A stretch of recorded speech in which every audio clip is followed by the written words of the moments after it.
здании, неважно, государственное это учреждение или коммерческое, должен быть план противопожарной безопасности. Страна скорбит. В России объявлен день траура по погибшим в Кемерове.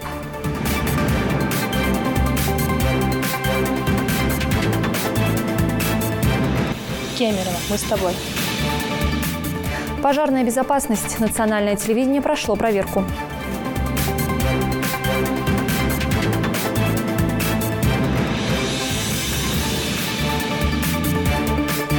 Профилактика правонарушения на дорогах, то есть соблюдение правил дорожного движения, усилить работу с молодежью, с водителями. Подведению итогов работы за прошлый год и обсуждению злободневных вопросов посвятили заседание Общественного совета.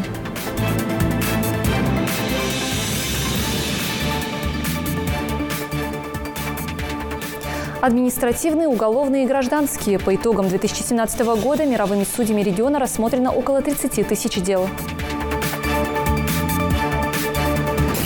Бабочки – это вестники лета, добра. «Зеленая планета глазами детей». В гимназии Аль-Юрта прошел экологический форум.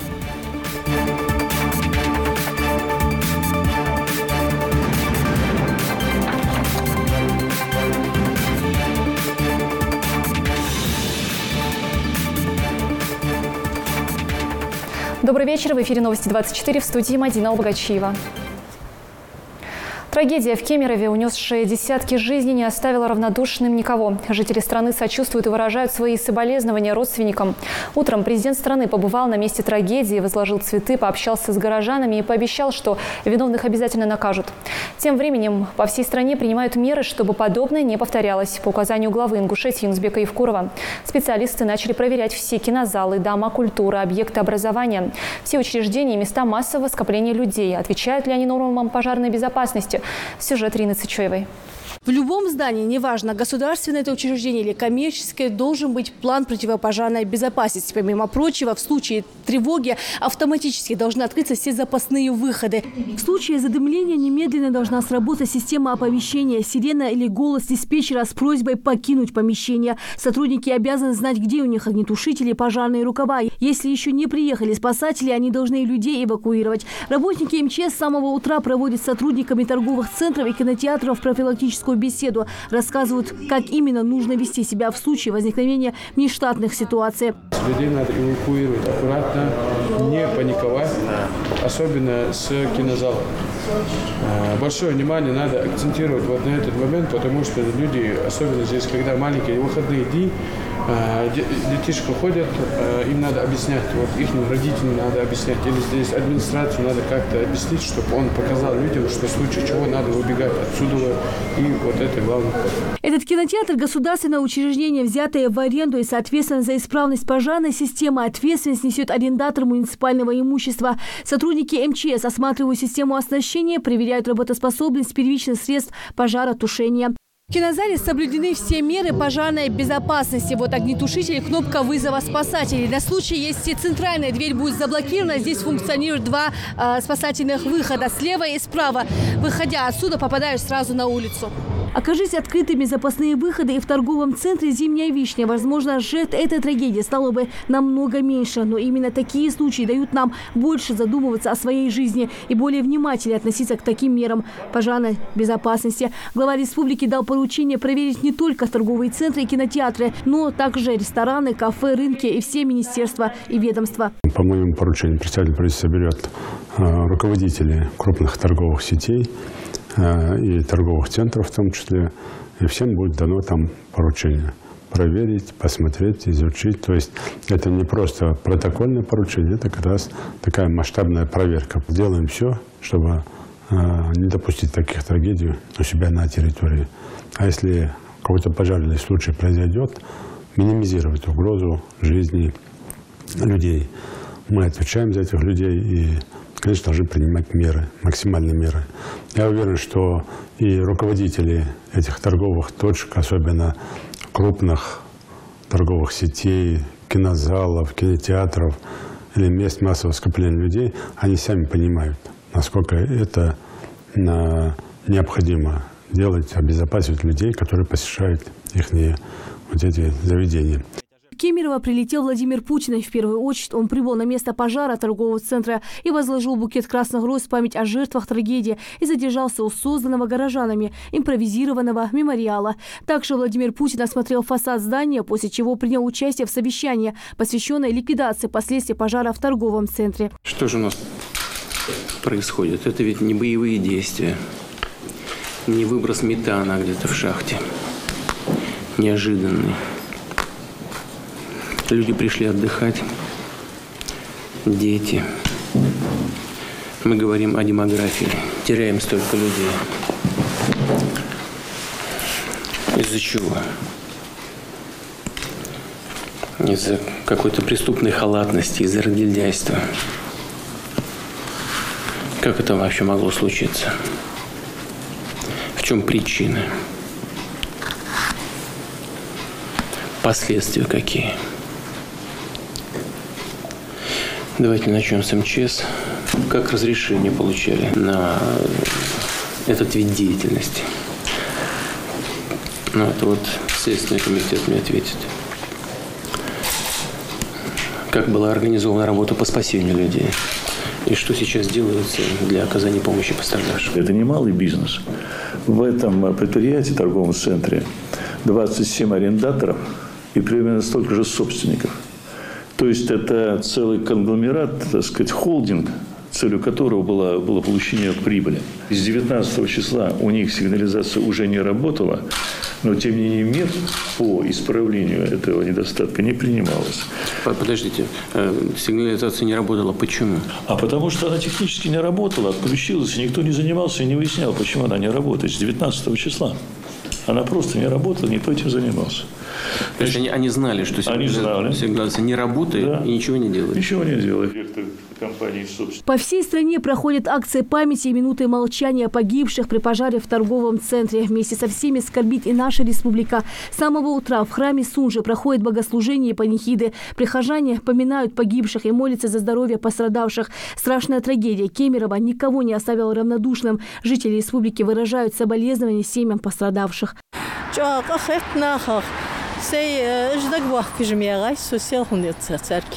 Торговый центр Хаила Холшди, Лертадуал Дежлилигис, Охраны Йолш. Пожарный Хамхалш, сигнализация, Ярик Болх Бешхалис, здесь. Надо ценить каждую жизнь. Там были, помимо взрослых людей, дети, которые не успели ничего в жизни в дальнейшем увидеть. У них было будущее, они что-то строили. Вы, наверное, слышали записи, которые, последние слова тех же самых малышек. Они говорили: мама, передайте, пожалуйста, маме то, что я ее люблю, и я надеюсь, что мы встретимся с ней в дальнейшем и так далее. Они все-таки, у них вот в эти последние минуты, они надеются, что они выживут. Это очень печально. Ну а представители МЧС продолжают беседу и инструктаж о мерах пожарной безопасности с ответственными сотрудниками и персоналом торговых центров. Рина Сычоева, Гапурчак, Киев. Новости 24. По всей стране проходят акции памяти и минуты молчания. Случившаяся трагедия – общее горе всех россиян. В Ингушетии также скорбят. В регионе отменены любые развлекательные мероприятия, а в Назрановском лицее организовали вечер памяти жертв страшного пожара. Взрослые и дети выражают искренние соболезнования. Репортаж Светланы Томовой. Сегодня это молчание громче всяких слов. Каждый из собравшихся здесь, в лицее Назрани, по-своему переживает ту страшную трагедию, которая произошла в Кемерово 25 марта и унесла жизни 64 человек, 41 из которых были дети. Дети земли не умирают, не плачут, уходящим вслед, ведь это только свечи тают, сердца не угасают, нет. К этой трагедии особо восприимчивы дети, которые сегодня не стесняются своих слез. Они разделяют горе родных и близких умерших. Ведь в том страшном пожаре погибли их сверстники, которые на каникулах решили отдохнуть. Мы очень сочувствуем этим маленьким детям. Они пришли отдохнуть, они моего возраста. Я хочу, чтобы на земле больше не было такого. Этот пожар принес большой удар родителям этих детей. Я соболезную всем умершим и у кого погибли дети. И мне больно представить, что творилось в этом торговом центре, и больно представить, что творится в сердцах их родителей. Мы все очень сожалеем о том, что произошло в городе Кемерово. Эти все дети были моего возраста. Всем семьям было, наверное, очень трудно это переносить. Мне тоже было. К этому мероприятию школьники отнеслись со всей ответственностью. Установили стену скорби, куда приносили детские игрушки и цветы.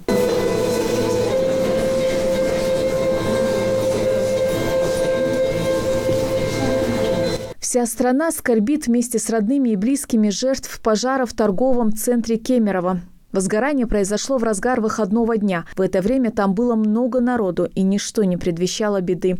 Школьники вместе с родителями и учителями решили немного развлечься и отдохнуть, но их судьба распорядилась иначе.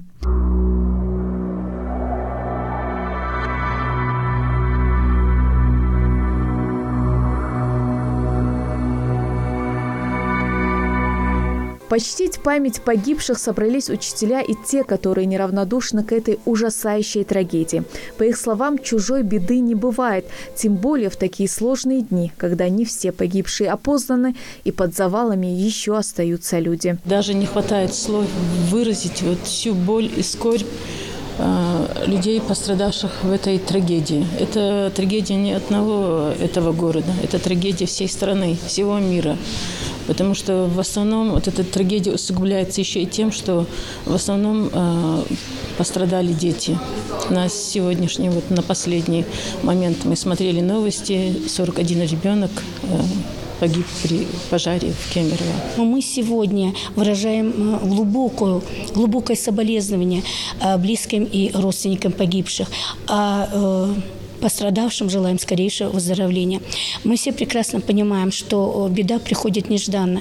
И ее очень тяжело перенести в одиночку. Поэтому мы хотели заявить сегодня жителям Кемерово, нашим учителям, коллегам, родителям детей, всем жителям Кемеровской области, что они не одни в этой беде. Мы с ними. Мы готовы разделить с ними горечь потерь. Эта трагедия в сердцах каждого из нас оставила неизгладимый след. Вечная память всем погибшим в этом страшном пожаре.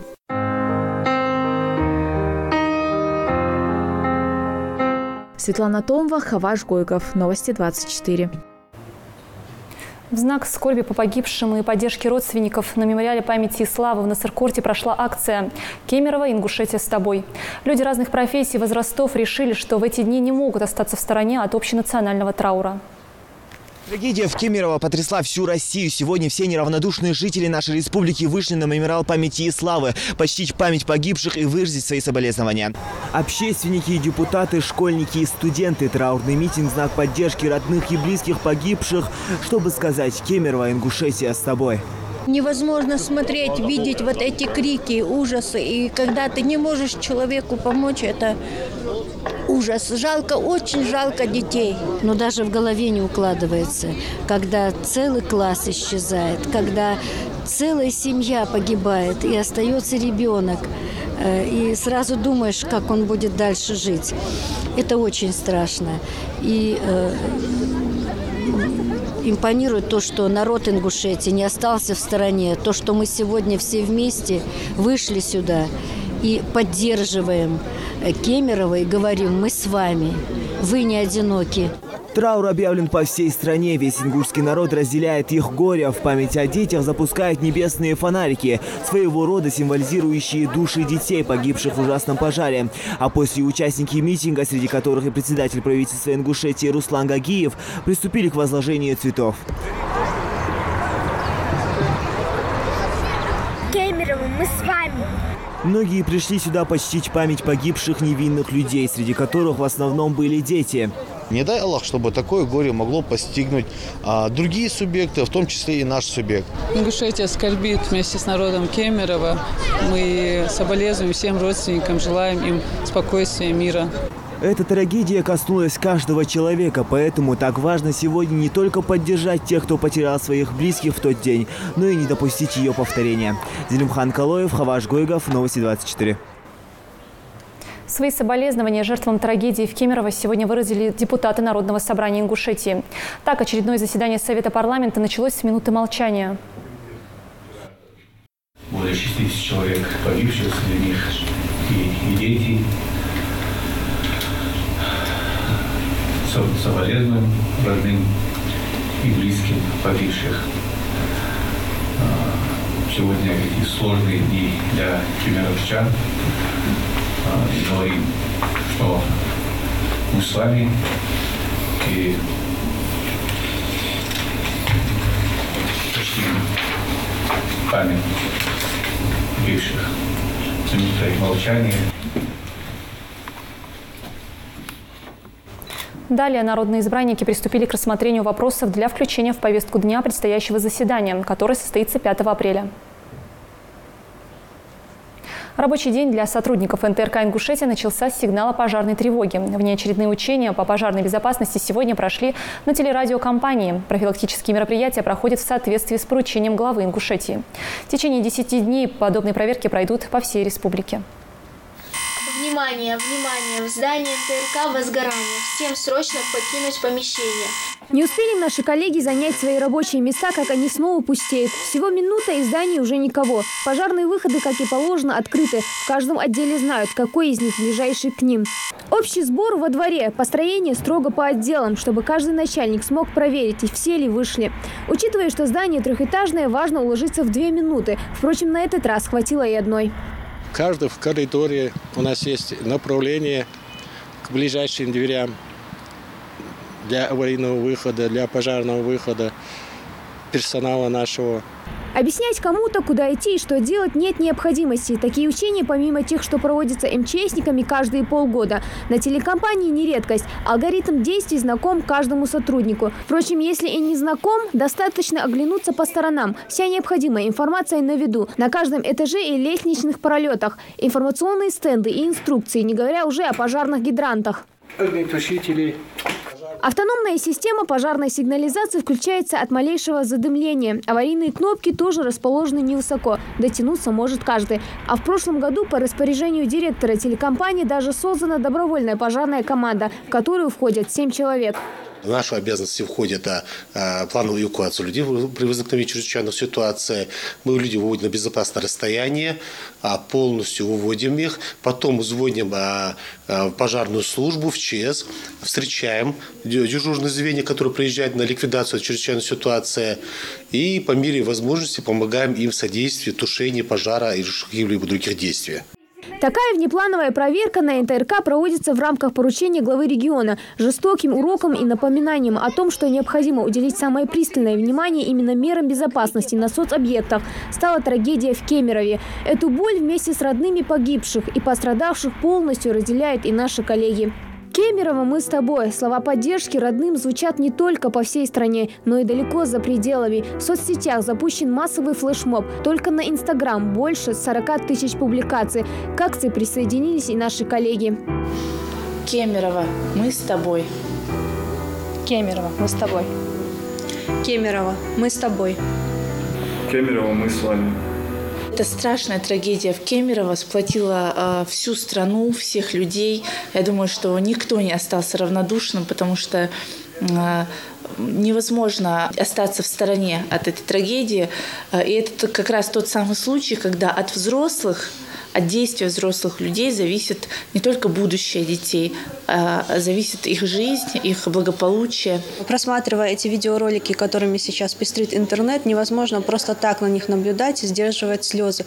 Это, естественно, эмоции. И вот эта паника, которая там передается, она передает нам эти ощущения, и не знаем, как поступили бы мы сами, особенно те, у кого есть дети. Представьте, ваш ребенок закрыт в кинотеатре, он вам звонит и просит вас о помощи, а вы не можете ничего сделать. По указу президента страны 28 марта объявлен днем общенационального траура. Хадис Добриева, Магомед Дидигов, Рамзан Миржоев, Новости 24. Другим темам. Глава Ингушетии Нурбек Евкуров накануне принял участие в переговорах президента России Владимира Путина с эмиром государства Катар Тамимом бен Хамадом Аль-Тани, прошедших в формате рабочего обеда. Как сообщает пресс-служба Кремля, эмир Катара прибыл в Москву в ходе рабочего визита. В ходе российско-катарских переговоров Владимир Путин и Тамим бен Хамад Аль-Тани обсудили перспективы наращивания двустороннего взаимодействия в различных областях и актуальные темы международной повестки дня, в частности, ситуацию в Сирии. Как отметил президент президент России в ходе встречи в этом году исполняется 30-летие установления дипломатических отношений между Россией и Катаром. За прошлый год подрос товарооборот, но он, правда, в абсолютных величинах пока не соответствует нашим возможностям. Но тенденция очень хорошая. Развивается инвестиционное взаимодействие, сказал Владимир Путин. Как в свою очередь сообщил эмир Катара, с момента прошлой встречи, состоявшейся 2 года назад, отношения между двумя государствами укрепились. По итогам визита эмира Катара в Россию в присутствии лидеров двух стран подписано соглашение о сотрудничестве в сфере науки и образования между компанией «Роснефть» и Катарским фондом образования, науки и социального развития. 2018 год объявлен перекрестным годом культуры России и Катара. Первым регионом, открывшим в ближневосточном государстве Дни российской культуры, стала Ингушетия. По словам Юнусбека Евкурова, в начале февраля в ходе визита ингушской делегации в Катар республика также представила свой инвестиционный потенциал. Были достигнуты договоренности о сотрудничестве по целому ряду направлений: привлечение инвестиций, энергетика, туризм, АПК, строительство инфраструктуры. В администрации города Назрань прошло очередное заседание общественного совета. Обсудили итоги работы. Это и примирение враждующих тейпов, коммунальная платежеспособность населения, благоустройство города и профилактика правонарушений.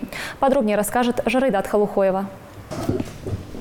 На повестке у собравшихся не один вопрос, но прежде чем начать обсуждение по итогам уходящего квартала, председатель общественного совета Магомед Агиев представил собравшимся нового члена общественников Лейлу Келигалу. Ну вот мне сегодня предложили линию профилактики правонарушений среди молодежной среды и подростков. Вот. Эту работу я прошла еще в юном возрасте. Когда закончила вуз, была назначена старшим инспектором БДН по республике Ингушетия. Еще и на истоках создания МВД по республике Ингушетия. Продолжая заседание, Агиев также отметил работу агитационной и предвыборной кампании. Поблагодарил за слаженную работу на период прохождения выборов. У нас очень хорошая явка по городу Назрань. Более 85% населения нашего вышло и проголосовало. И в этом надо отдать должное работе как избирательных комиссий, так и нашего общественного совета. Также обсудили не менее важный вопрос благоустройства города и проведения рейдовых мероприятий по выявлению административных правонарушений на территории города. Собравшиеся пришли к мнению, что необходимо создать специальную комиссию, которая совместно с компетентными органами будет контролировать чистоту улиц и безопасность на дорогах. Профилактика правонарушения на дорогах, то есть соблюдение правил дорожного движения, усилить работу с молодежью, с водителями. В этом году мы провели 2 акции, раздали детям светоотражающие элементы, в частности в 5-й школе, 3-й. И комиссия общественного совета в этом направлении тоже ежемесячно будет проводить работу. Не обошли стороной и вопрос профилактики правонарушений среди молодежи. Уже 3-й год специальная комиссия, организованная администрацией города, ведет профилактические беседы со школьниками и студентами высших учебных заведений. Воспитать молодежь в традициях наших предков, а также недопущение экстремизма и терроризма среди подрастающего поколения. Вот главная задача таких встреч. И как отметил заместитель главы Назрановской администрации Магомед Бекмурзиев, необходимо усилить работу в этом направлении. Я, как заместитель главы, курирующий внутреннюю политику, предложил включить работу этих комиссий членов общественного совета для профилактики вопросов, связанных с терроризмом, экстремизмом, национализмом, противодействия коррупции, воспитания нашей молодежи в сфере традиций наших отцов, в национальном духе. Очень много проблем с воспитанием подростков в наше время, молодежи, которые стали на неправильный путь, которые нужно вести определенную профилактическую работу и совместно с местными службами полиции по этой линии, по линии ЭДН, с участковыми уполномоченными и с инспектором по делам несовершеннолетних. В общем, тесном взаимодействии, дабы были бы, как говорят, результаты по данной работе. Примирение враждующих тейпов, коммунальная платежеспособность населения. На заседании обсудили также и эти вопросы. Заместитель главы администрации призвал собравшихся быть активнее, озвучивать свои замечания в работе совета, а также предложения для развития города. Жарайдат Халухоева, Мербек Мержоев, Новости 24. Сегодня в Назране прошло расширенное заседание коллегии Управления Республики Ингушетия по организации деятельности мировых судей и ведению регистров правовых актов, на котором подвели итоги работы ведомства за 2017 год и обсудили задачи на год текущий. Так, в 2017 году на оплату аренды помещений 15 судебных участков и управления уходило 6,5 миллионов рублей. Потому задача перед ними стояла найти помещение на безвозмездной основе, что и удалось сделать в 7 судебных участках. Также в прошедшем году рассмотрено 30 тысяч дел, 290 уголовных, более 20 тысяч гражданских, остальные административного характера. В текущем году работа в этом направлении будет вестись еще усиленнее. В 2018 году создать условия для работы наших специалистов, которые работают в судебных участках. Приобрести, обновить оргтехнику хотя бы на 50%. Потому что сейчас новые программы, а компьютеры у нас приобретены еще лет 7-8 назад, они не тянут эти программы. Обновить эту программу. Приобрести транспорт для судей. Обеспечение. Улучшить обеспечение. Сотрудники Национальной библиотеки продолжают знакомить читателей с новейшей историей Ингушетии в рамках одного из своих проектов. В этот раз любителям творчества представили книгу под названием «Легендарный Заам Яндиев». Это один из выдающихся представителей ингушского народа, участник Первой мировой войны, командир 41-го Сибирского стрелкового полка и красных партизан. Автор книги Абдулазиз Яндиев рассказал собравшимся о своей работе над изданием. Ученые, писатели, журналисты, представители Тейпа Яндиевых и студенты. Все, кто принял участие в презентации, сошлись во мнении, что кропотливый труд автора даст свои плоды. Книга будет интересна как научному сообществу, так и простому обывателю. В скором времени она будет доступна широкому кругу читателей. Предотвращение и решение экологических проблем, важность сохранения природы, красота и уникальность нашей планеты. По этим и другим, посвященным экологии и темам, школьники подготовили поделки, рисунки и фотографии. В лицее Али-Юрта состоялся Всероссийский экологический форум. В нем приняли участие учащиеся из 150 школ. Все подробности этого мероприятия узнаем из сюжета Даны Плиевой.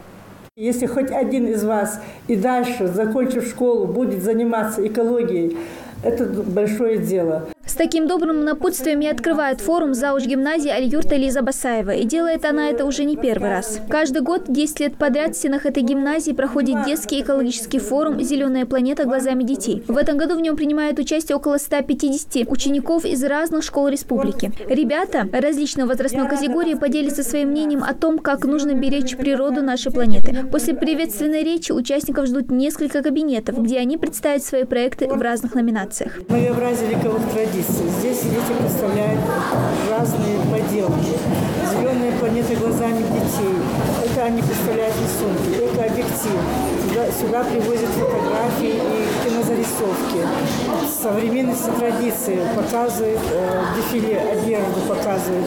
Всего 5 номинаций, и для каждой отведен отдельный кабинет. И, соответственно, состав жюри тоже в зависимости от тематики проекта разный. К примеру, конкурс поделок судят сотрудники школы юных натуралистов селения Барсуки. Они признаются, что выбрать лучшую работу будет непросто, ведь каждая подделка уникальна. Но все же большой интерес у судей вызывает совместный проект Маки Гетагазовой и Магомед Башира Гагиева.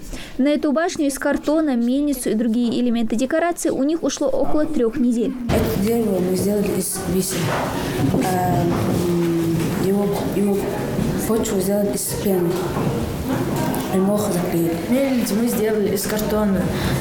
То есть мы сделали картонный корпус и вставили туда моторчик. А моторчик мы взяли из радиоуправляемой машины, приклеили вертушку. А вот Хадижа Бекова подготовила сразу несколько работ с самым необычным посылом. Это «Береги нашу планету». Это весенний букет, Это желтые тюльпаны, говорят, скрывают счастье. Вот это бабочки, это вестники лета, добра и мира. На суд уже другого жюри, 2 профессиональных художниц, предстала 5-классница Хава Дзейтова. Девочка подготовила рисунок под названием «Твори добро». Его основу легла детская сказка «Чудо-гнездышко», которая и вдохновила юную художницу. На своем рисунке я нарисовала форму, ягодки и деревья. Естественно, мишки, потому что этот рисунок я про доброту. И здесь, как вы видите, белка ставит гнездо на ветку. И вот здесь я написала, что добрые слова слова – корни, добрые мысли – цветы, добрые дела – плоды, а добрые сердца – сады. Еще одна творческая номинация под названием «Экообъектив», в которой дети представили фото и видео на тему экологии. В этом конкурсе участвуют около 20 ребят, а члены жюри – представители Комэкологии и Адам Сагов, автор проекта «Ингушетия как на ладони». Дети через призму объектива показывают, какое состояние, нынешнее состояние сел или же школ их, и, соответственно, они уже показывают, как нужно в дальнейшем решать те или иные проблемы. Я думаю, такие мероприятия очень полезны, и это приучает молодежь к чистоте и к порядку. Каждый из участников наглядно показал судьям, какую пользу принес родной планете. Одной из них стала команда «Зеленый патруль». В прошлом году, посвященном году экологии, ребята приняли активное участие в очистке разных уголков республики от мусора, что наглядно отразили в своем видеорепортаже. Пожалуй, самая интересная поездка у нас была поездка в заповедник. Мы ездили в Таргипу. Там мы очистили берега Ассы, также мы участвовали в акции «День Земли». Самой сложной и оригинальной номинацией стал конкурс научных работ по защите нашей планеты.